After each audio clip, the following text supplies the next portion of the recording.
to the very latest in the Middle East crisis. The Federal Aviation Administration says it's going to extend that ban on U.S. airline flights to Tel Aviv for another 24 hours. Yeah, the agency said today that it's working closely with the Israeli government to assess the danger of rocket attacks. That extension comes as Israeli troops battled Hamas militants on Wednesday near a southern Gaza Strip town.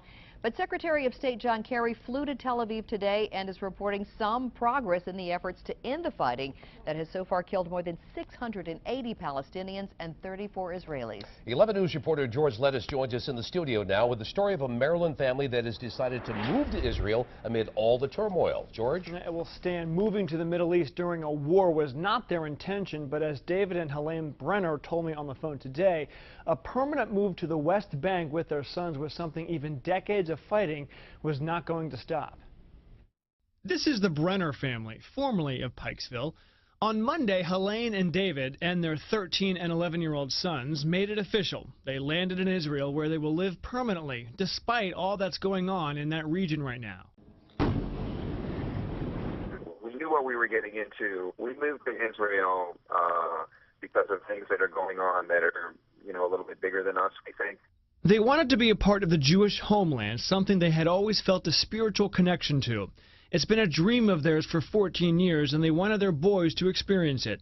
They've been planning the move since 2011, but coincidentally, they boarded a plane just as the fighting intensified this week. But they say that has made them more motivated to make the big move.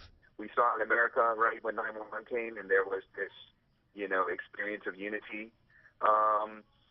People here, and even the first couple of days, they found out what we did, and they're just very grateful to us. They're staying with friends near Tel Aviv, and minutes after landing at the airport, they heard the rocket warning sirens and many more times since then. And all of a sudden you hear a siren, and everyone stops what they're doing.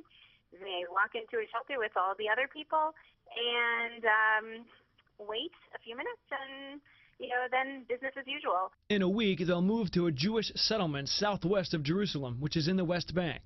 In a Jewish settlement in the West Bank, how much exposure, if any, do you have to Palestinians? There's one very large grocery store, which is in the main circle area where there's a gas station, and Israelis and Palestinians shop side by side. This area particularly, it's just, people really want to live in peace.